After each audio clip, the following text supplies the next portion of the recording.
ইশরাক ভাই, ঈদ মোবারক। ঈদ মোবারক, আপনাকে অনেক ঈদের শুভেচ্ছা রইল এবং আপনার মাধ্যমে খেলা জগতের সকল দর্শক যারা এই অনুষ্ঠানটি দেখবেন সকলকে এবং অনুষ্ঠানটির সাথে সংশ্লিষ্ট যারা রয়েছেন সবাইকে আমার ঈদের শুভেচ্ছা জানাচ্ছি। ঈদের দিনে স্পেশালি একটা বিষয় জানতে খুব ইচ্ছা করছে আপনার কাছ থেকে, সেটা হচ্ছে আপনাকে আমরা রাজনীতিবিদ হিসেবে খুব ভালোভাবে চিনি জানি, কিন্তু এর বাইরে যদি দেখি সোশ্যাল মিডিয়ায় প্রবেশ করলে দেখি যে আসলে আপনি ক্রিকেট খেলছেন, আপনি মানে খেলাধুলার সঙ্গে সংশ্লিষ্ট আছেন।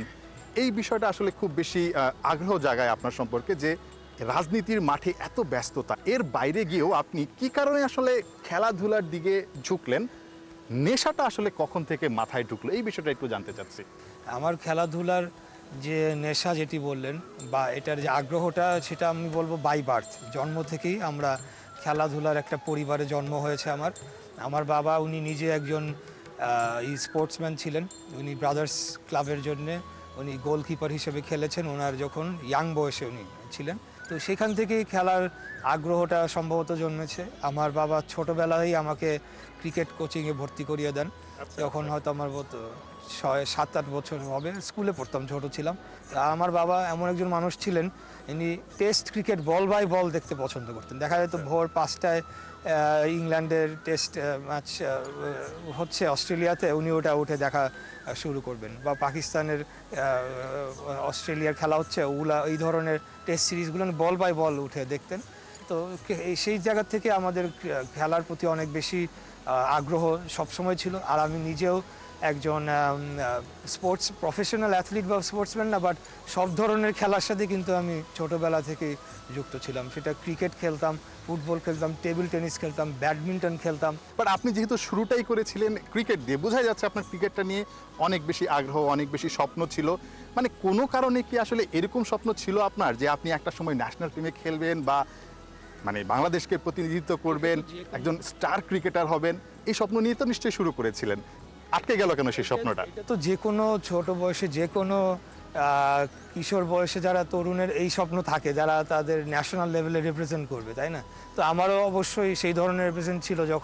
তখনও বাংলাদেশ টেস্ট বা ওয়ার্ল্ড কাপে খেলে নাই, তখন আমরা যখন দেখতাম, তখন আমি নিজে একজন সাউথ আফ্রিকা ক্রিকেটের টিমের ভক্ত ছিলাম, এখনও রয়েছি। বাট এখন তো বাংলাদেশ, মানে সাউথ আফ্রিকার কোন ক্রিকেটার সবচেয়ে বেশি ভালো লাগতো? তো ওই আমলে যখন আপনার Lance Klusener, Hansie Cronje, Herschelle Gibbs, Gary Kirsten, Graeme Smith, আমার অনেক পছন্দ ছিল আসলে সাউথ আফ্রিকা।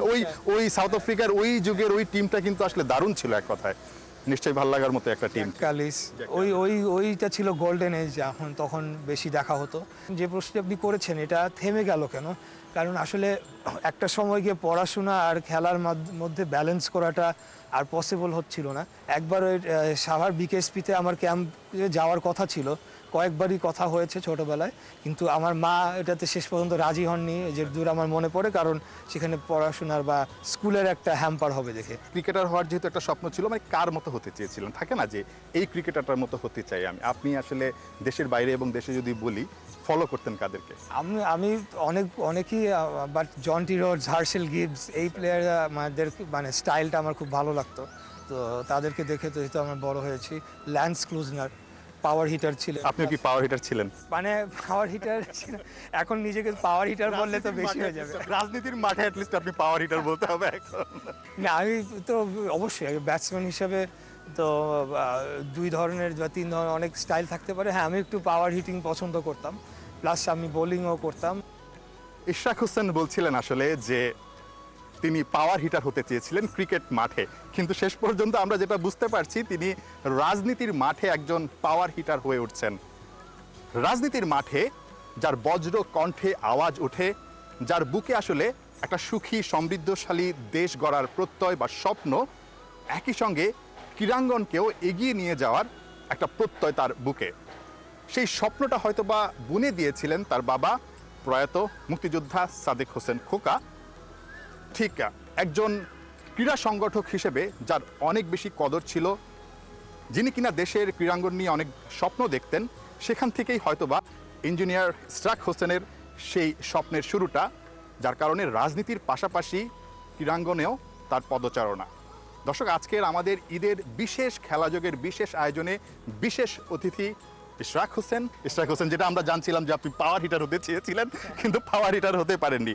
এনিওয়ে, এখন আসলে আপনার স্বপ্নটা কি? রাজনীতি তো করছেন, একই সঙ্গে পাশাপাশি যদি আমরা বলি যে সামনের সময়টায় রাজনীতির মাঠ এবং খেলার মাঠ নিয়ে আপনার স্বপ্নটা কি?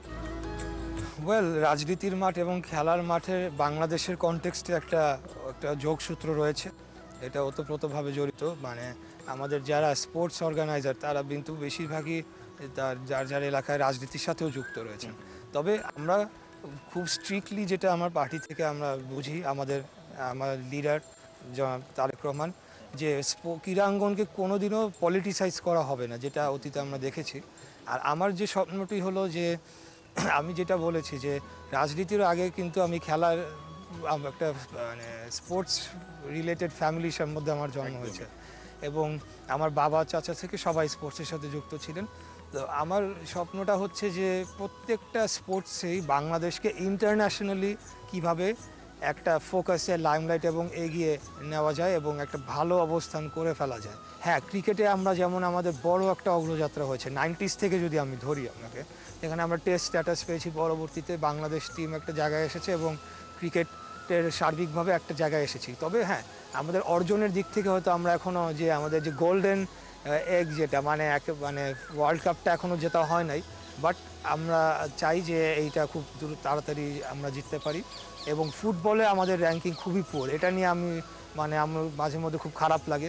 তো ক্রীড়াঙ্গনকে আমরা এমন একটা জায়গায় নিয়ে যেতে চাই, মর্যাদার জায়গায়, যেটার মাধ্যমে ইন্টারন্যাশনালি আমাদের দেশেরও একটা মর্যাদা উন্নয়ন হবে এবং আমরা একটা ভালো একটা রেসপেক্টফুল জায়গায় যেতে পারবো। এটা আমার সার্বিকভাবে স্পোর্টস নিয়ে চিন্তা। আপনি এই যে রাজনীতির মাঠে যে আপনার যে সময় দেয়া, হ্যাঁ, আসলে কিন্তু অনেক কষ্ট। মানে এই যে রাজনীতির এত ব্যস্ততা, মানুষের সঙ্গে আসলে কথা বলা, তাদের সমস্যা শোনা, তারপর তাদের সেই সমাধানটা করে দেওয়া, এর বাইরে গিয়ে খেলা নিয়ে চিন্তা করার সময়টা আপনি কখন করেন? দিনের বেলা, দুপুর বেলা, না রাতের বেলা? আসলে কোন সময়টা করেন আমার জানার ইচ্ছে। এটা খেলা নিয়ে চিন্তা করি, দেখেন আসলে সার্বক্ষণিকই খেলার সাথে যেহেতু আমরা যুক্ত, এবং আপনারা জানেন যে ব্রাদার্স ইউনিয়ন ক্লাবের আমি এখন কনভিনার হিসাবে দায়িত্ব পালন করছি। আমি আসতাম, আপনি বলতে থাকেন।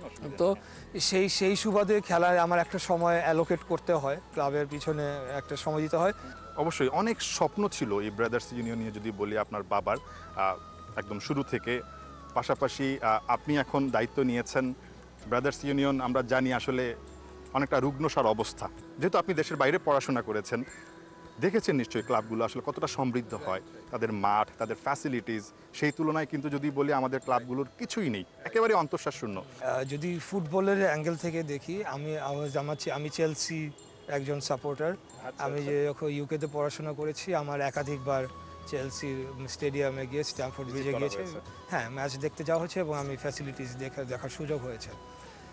সেই দিক থেকে এবং অন্যান্য ক্লাব ফ্যাসিলিটিসের দিক থেকে যদি বলি, তাহলে ব্রাদার্স নিয়ে অবশ্যই ব্রাদার্সটা আমাদের একটা ইমোশনের জায়গা। ভবিষ্যতে প্ল্যান হচ্ছে আমাদের ব্রাদার্স যে ক্লাবটা রয়েছে এবং যে ফিল্ডটা রয়েছে, সেটাকে যেটুকু আমরা পেয়েছি সেটাকে একটা আন্তর্জাতিক মানের ক্লাব ফ্যাসিলিটিস গড়ে তোলা, both for cricket player, cricket team, sports complex গড়ে তোলা। সেখানে জিমনেশিয়াম থাকবে এবং আদার ফিটনেস ট্রেনিংয়ের জন্য যা যা প্রয়োজনীয় সেগুলো আমরা গড়ে তুলব, এবং মাঠটাকেও আমরা এমনভাবে সাজাবো যাতে একটা ওয়ার্ল্ড ক্লাস প্র্যাকটিস গ্রাউন্ড হয়।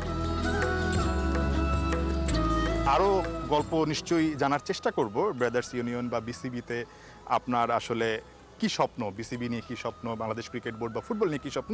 বাট তার আগে একটা বিষয় জানতে চাচ্ছি, আমি শুনেছি আপনি নাকি তাইকোয়ান্ডো আসলে খেলতেন, একই পাশাপাশি আবার টেবিল টেনিসও খেলতেন, এরকম নাকি? মানে এত অলরাউন্ডার কিভাবে আসলে? না, আমি তাইকোয়ান্ডো মার্শাল আর্টস শুরু করি 2002 সালের দিকে, এবং পরবর্তীতে আমি 2006-এ আমার যতটুকু মনে পড়ে, অনেক আগের কথা, 20 ইয়ার্স অলমোস্ট, আমি ব্ল্যাক বেল্ট পরীক্ষা দিই এবং ব্ল্যাক বেল্ট দিয়ে আমি পরীক্ষায় পাস করি। ব্ল্যাক বেল্ট পেয়েছেন আপনি? ব্ল্যাক বেল্ট পেয়েছি 3-4টা লেয়ার থেকে, সেটা আমি না দিয়ে সরাসরি ব্ল্যাক বেল্ট পরীক্ষাটা দিই। পরীক্ষাটা দেওয়ার পরে তারপর আমি এটা পাস করি। ইশরাক ভাই, একটা বিষয় জানার আছে, এই যে আপনি রাজনীতির মাঠে আপনি নেতা বা লিডারশিপ যে আপনার একটা গুণ, খেলার মাঠে যখন আপনি খেলতেন তখনও কি আপনি লিডার ছিলেন, বা থাকে না নেতৃত্ব দেওয়া, হ্যাঁ, যেটাই খেলতেন আপনি ক্রিকেট? কিছুটা তো ছিলই, এবং আমি নেতৃত্ব দিতাম, এবং আমরা নিজেরা আমি তো প্রফেশনালি খেলি না, বাট আমি ক্যাপ্টেন্সি করেছি। আমাদের নিজেরা যখন ক্রিকেট ম্যাচ খেলেছি। আচ্ছা, কতবার জিতেছেন মানে ক্যাপ্টেন্সি করিয়ে দলকে জিতিয়েছেন আমার কতবার? এক্সাক্ট অনেক আগের কথা বলছি তো ভাই, জিতেছি, একাধিকবার জিতেছি, অফকোর্স একাধিকবার জিতেছি। হ্যাঁ, ডেফিনেটলি একাধিকবার জিতেছি, এবং হারের অবশ্যই খেলায় হার জিত থাকবে, হারেরও ইয়ে আছে। ভালো দিনও গিয়েছে যেদিন ভালো স্কোর করেছি, ভালো ফিল্ডিং করেছি। আপনার সর্বোচ্চ স্কোর কত? না, আমি হাফ সেঞ্চুরি তো অবশ্যই করেছি ইন আ 20 ওভার ম্যাচ। হ্যাঁ, আমি করেছি। আর তবে একটা জিনিস যেটা আমি বলতাম যে আমি কিন্তু ফিল্ডিংয়ে খুব ইন্টারেস্টেড, আগ্রহী ছিলাম, আচ্ছা, এবং আচ্ছা, জন্টি রোডস ওয়াজ মাই মানে আইডল প্লেয়ার, এবং আমি তাকে, হ্যাঁ, আমি খুব বড় ফ্যান ছিলাম। তাই আমি মনে করি যে একজন গুড ফিল্ডার এবং গুড মানে মিডল অর্ডার ব্যাটসম্যান, যেটা জন্টি রোডস করতেন, সে হয়তো নিজে 25 রান স্কোর করেছেন আর মাঠে আরও 25 রান সে সেভ করেছেন, সে কিন্তু 50 রানের একটা বেনিফিট টিমকে দিয়ে দিল। তো আমি মানে ফিল্ডিংয়ে আমার একটা ভালো ভালো ইয়ে ছিল, ইন্টারেস্ট ছিল, তো এই আর কি। আর বোলিংটা করতাম, বাট খুব বেশি ভালো ছিলাম না, বিকজ আমি মিডিয়াম পেস বা ফাস্ট করার চেষ্টা করতাম। হাউএভার আপনি জানেন বোলিংয়ে height is a very important, সেই জায়গা থেকে আবার হাইটের দিক থেকে পরবর্তীতে যখন আমাদের খালেদ মাহমুদ সুজন ভাই কিন্তু ভালো বোলিং করতে, এই হাইট নিয়ে আসলে মানে খুব ইন্টারেস্টিং। সবাই ব্যাটসম্যান হতে চায়, বোলার হতে চায়, কিন্তু ইশরাক হোসেন হতে চেয়েছিলেন ভালো ফিল্ডার, ফিল্ডিংটা ভালো করতেন এবং একই সঙ্গে ব্যাটিংটাও করতেন। জন্টি রোডস তার ফেভারিট ক্রিকেটার। খুব ইন্টারেস্টিং আসলে, যেটা আমরা সচরাচর সবাইকে দেখি না। মানে খেলা নিয়ে অনেক আলাপ করছিলাম, একটা বিষয় যেহেতু ক্রিকেট নিয়ে আলোচনাটা চলে আসছে বারবার, আমরা জানি ব্রাদার্স থেকে আসলে কাউন্সিলরশিপ আছে আপনার, সো বিসিবি নিয়ে আসলে আপনার ভাবনাটা কি? ঠিক বিসিবি গত 15-16 বছরে ঠিক রাইট ট্র্যাকে ছিল কিনা আপনার কাছে কি মনে হয়? এবং যেহেতু আপনি আসলে এখন একটা ট্র্যাকে আছেন এই লাইনেই বিসিবিতে, সো ভবিষ্যৎ ফিউচার ড্রিমটা কি? বিসিবির আমি কাউন্সিলর হয়েছি। আপনারা জানেন যে আগেই বলেছি, আমি ব্রাদার্স ইউনিয়নের দায়িত্ব নেওয়ার পর আমাদের ওখান থেকে একজন কাউন্সিলর ক্যান্ডিডেট দিতে হয়, এবং আমি আমাদের যিনি ক্লাবের সেক্রেটারি আছেন তিনি ফুটবলের কাউন্সিলর হয়েছেন, এবং আমি কনভেনার, আমি ক্রিকেটের কাউন্সিলর হয়েছি। তো বিসিবি নিয়ে আমার এইটা কাউন্সিলর হওয়ার আসলে হচ্ছে কি, মানুষ অনেক কিছু মানে স্পেকুলেট করে। তো বিসিবি কাউন্সিলর হওয়ার পর থেকে একটা চিন্তা আসলে আমি হয়তো বোর্ড ডিরেক্টর হয়ে যাচ্ছি, কেউ কেউ বানাই দিচ্ছে আমি বিসিবির প্রেসিডেন্টের জন্য আমি লড়ে নিচ্ছি। যেহেতু আমি মেয়র ক্যান্ডিডেট ছিলাম, আমার ঢাকা উত্তরে মেয়র ক্যান্ডিডেট না, বাট আমি একটু বলি তাহলে, যে ঢাকা যেহেতু তাবিদ আওয়াল ভাই উনি ফুটবলে, বাট উনি তো ফুটবল ফেডারেশনে আগে থেকেই যুক্ত ছিলেন, ভাইস প্রেসিডেন্ট ছিলেন, অনেক দীর্ঘদিন কাজ করেছেন, ওনাকে জোরপূর্বক হারিয়ে দেওয়া হয়, পরে উনি গিয়ে নির্বাচন করে প্রেসিডেন্ট হয়েছেন, ইজ ডুইং ভেরি ওয়েল। তো ওরকম কিছু না, আসলে কাউন্সিলরটা হয়েছি যে কাউন্সিলর একজন দরকার ছিল আমাদের ক্লাবে থেকে, সেটা ডিসাইসিভলি আমাদের ক্লাবের এখন যারা কনভেনিং কমিটি রয়েছে সবাই মিলে সিদ্ধান্ত নেয় যে এটার জন্য বেস্ট পসিবল পারসন এখন আপনাকে হতে হবে টু রিপ্রেজেন্ট মানে brothers union in the board না, in the as a councillor. দ্বিতীয় হলো যে আমার কোনো সেরকম ইচ্ছা নাই যে আমি বোর্ড ডিরেক্টর হব অথবা অন্য কোনো পদে কখনোই আসতে চান? কখনোই বলছি না, বাট ইমিডিয়েটলি আমার এই ধরনের কোনো ইচ্ছা নেই, এটা আর কি আপনাকে বললাম। আমি যদি পরে 10 ইয়ার্স ফ্রম নাও আমি যদি আল্লাহ যদি আমাকে জীবিত রাখেন, যদি আমার ক্রিকেট বোর্ডের সাথে সংশ্লিষ্টতা বাড়ে, ওয়ার্কিং রিলেশন বাড়ে, এবং আমি যদি কন্ট্রিবিউট করতে পারি, তখন তো দেখা যাবে, এটা তো চেঞ্জিং একটা ইয়া। এই মুহূর্তে আমার সেই ধরনের কোনো ইচ্ছা নাই যে আমি বোর্ডে আসবো অথবা বোর্ডের কোনো পদে আমি লড়বো। ক্রিকেটারদের পারফরমেন্সের বিষয়ে আমি যাব না, বা তাদের ব্যক্তিগতভাবে অ্যাটাকে যাব না, কিন্তু আমি মনে করি এটার একটা বিরূপ প্রভাব কিন্তু ওভারঅল টিমের উপরে অবশ্যই পড়ে। ক্রিকেটার অবশ্যই রাজনীতিতে আসবেন, এটা আমাদের সাবকন্টিনেন্টে অনেক উদাহরণ আছে। কিন্তু আপনি এই কথাটা টানলেন, আমি একটু হিসাবে থামিয়ে দিলাম, সরি। সেটা হচ্ছে সাম্প্রতিক সময় অনেক কথা হয়েছে সাকিব আল হাসানের দেশে ফেরত আসা নিয়ে। একই সঙ্গে সাকিব আল হাসান একটা বিদায়ী টেস্ট দেশের মাটি থেকে খেলতে চেয়েছিলেন। তিনি যেটা বললেন, পলিটিক্সে খেলা থাকা অবস্থায় আসলে তিনি প্রবেশ করেছেন। মাশরাফি বিন মর্তুজাও সেম, আপনি বলছেন যে আসলে এটা উচিত হয়নি। বাট সাকিবের ঘটনা যদি বলি, আসলে ঠিক এই সময়টা তিনি দেশে আসতে পারেননি কিংবা খেলতে পারেননি, পুরো ইস্যুটাকে আসলে আপনি কিভাবে ব্যাখ্যা করবেন আপনার জায়গা থেকে? যেটা বলবো যে দেখেন, আমি তো রাজনীতির মাঠের মানুষ, বাট রাজনীতির মাঠে কার কি ভূমিকা ছিল, কে কী করেছে, কম বেশি খোঁজ খবর আমরা রেখেছি। সাকিব, মাশরাফি, তারা হ্যাঁ এমপি হয়েছে, কিন্তু তাদেরকে তো অনেকটা ধরে নিয়ে বানিয়ে দেওয়া হয়েছে পার্টির থেকে, এবং আমি মনে করি তাদের যদি অন্য কোনো অভিযোগ থাকে সেটা ইনভেস্টিগেট হোক। বাট পলিটিক্যালি যে গণহত্যাটা সংগঠিত হয়েছে এবং যে ধরনের একটা ভোট ডাকাতির মাধ্যমে একদলীয় শাসন ব্যবস্থা কায়েম করার চেষ্টা হয়েছে, সেখানে আমার মনে হয় না তাদের প্রত্যক্ষ কোনো সরাসরি রাজনীতির মাঠে কোনো ভূমিকা ছিল। তাই তাদেরকে ভিক্টিমাইজ করা ঠিক হবে না, আমি মনে করি না যে এটা করা উচিত হবে। তো আমার মনে হয় না তাদেরকে এই কারণে ভিক্টিমাইজ করা উচিত।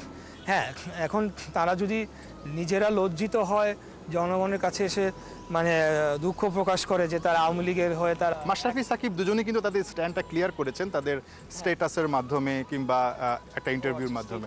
আমাদের ইন্টারভিউ ক্লিয়ার করে থাকলে তো very good and well and good. তবে আমি যেটা বলছিলাম যে রাজনীতির মাঠে যত খোঁজ খবর রাখি তারা কোনো ধরনের অপারেশন পলিটিক্যাল অপারেশনের সাথে জড়িত ছিল না, তাদের এলাকায়ও তাদের কোনো সরাসরি ভূমিকা ছিল না। সেখানকার স্থানীয় প্রশাসন আওয়ামী লীগ নেতারা করতে পারে।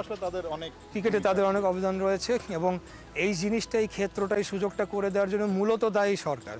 মানে এভাবে কিন্তু ইশাক ভাই অনেকে ব্যাখ্যা করতে পারে না বা কোনো কারণে পারলেও করে না, যেটা আপনি খুব ক্লিয়ারলি ব্যাখ্যা করলেন। তাদের ক্ষেত্রে তারা আমাদের ন্যাশনাল টিমের প্লেয়ার, এত তাদের অবদান, তাদের বিষয়টা অবশ্যই আলাদাভাবে কনসিডার করা উচিত বলে আমি মনে করি। অবশ্যই খুবই দারুণভাবে আসলে ব্যাখ্যা করলেন এবং তরুণ নেতৃত্ব বা তরুণরা এখানেই হয়তো বা ভিন্ন, একটু আলাদা করে চিন্তা করতে পারে হয়তোবা। অনেক আগ্রহ সবার, আপনার অনেক ভক্তদেরও আগ্রহ, যেটা হচ্ছে আপনি এখন সিঙ্গেল, রাইট। সো সিঙ্গেল থেকে কবে মিঙ্গেল হবেন? বাট এখন না, আমি সিঙ্গেলই ছিলাম, আমার বিয়ে হয় নাই অবভিয়াসলি। এখন সিঙ্গেল বললে আবার মনে হবে আগে মনে হচ্ছিলাম না। তো না, আপনাকে নিয়ে কিন্তু অনেক রিউমার্সও কিন্তু আমরা দেখি মাঝে এগুলো মধ্যে। তো অপপ্রচার থাকে। যেহেতু পলিটিক্সে আসছি, তো পলিটিক্যালি আমাকে মানে কোনোভাবে ইয়ে করা যায় নাকি, সেটার জন্য মানে ডিমিন করা যায় নাকি, কোনোভাবে ড্যামেজ করা যায় নাকি, সেই কারণে অনেক কিছু থাকে এবং এই ধরনের অপপ্রচার অনেক কিছু বানানো হয় ইউটিউবে। কে বানায় ছেড়ে দিল, ওটার কোনো ভিত্তিহীন সব কিছুই 100%। পলিটিশিয়ানদের একটু দেরি করে হইতে পারে, নর্মাল যারা আছে তাদের থেকে একটু লেট হয় এবং ওয়েস্টার্ন ওয়ার্ল্ডে যে তুলনায় আমি মনে করি আমি অন ট্র্যাকেই আছি আর কি। তো করে ফেলবো অবশ্যই। ইশরাক হোসেন, অনেক অজানা গল্প জানলাম, আরও অনেক কিছু জানার দরকার ছিল বা ইচ্ছে ছিল আসলে, কিন্তু সময়টা খুবই অল্প, সময়টার সঙ্গে আসলে আমরা পেরে উঠছি না। দর্শক, ঈদের বিশেষ আয়োজনে, বিশেষ খেলাযোগে, বিশেষ অতিথি ইঞ্জিনিয়ার ইশরাক হোসেনের সঙ্গে আমরা আড্ডা দিচ্ছিলাম, দারুণ কিছু গল্প জানছিলাম, আসলে জেনেছি ইনফ্যাক্ট, বাট সময়টার সঙ্গে আসলে দৌড়ে আমরা পারছি না, বৃষ্টিও চলে এসেছে, সুতরাং আলোচনাটা বা গল্পটা আসলে দীর্ঘায়িত করার আর কোনো সুযোগ নেই। নিশ্চয়ই পরবর্তীতে কোনো এক আয়োজনে, ঈদ আয়োজনে আবারও আমরা ইশরাক হোসেনকে আমাদের সঙ্গে যুক্ত করতে পারবো এবং একই সঙ্গে তার কাছ থেকে নিশ্চয়ই আরও অজানা গল্প, ততদিনে নিশ্চয়ই আরও কিছু গল্প জমা হবে ইশরাক হোসেন। অবশ্যই, আশা তো রাখি। অবশ্যই। সো সেই গল্পগুলো নিয়ে আবার আপনাদের সঙ্গে যুক্ত হব। দর্শক, এতক্ষণ এই ঈদ আয়োজনে আমাদের সঙ্গে যুক্ত থাকার জন্য অনেক অনেক ধন্যবাদ।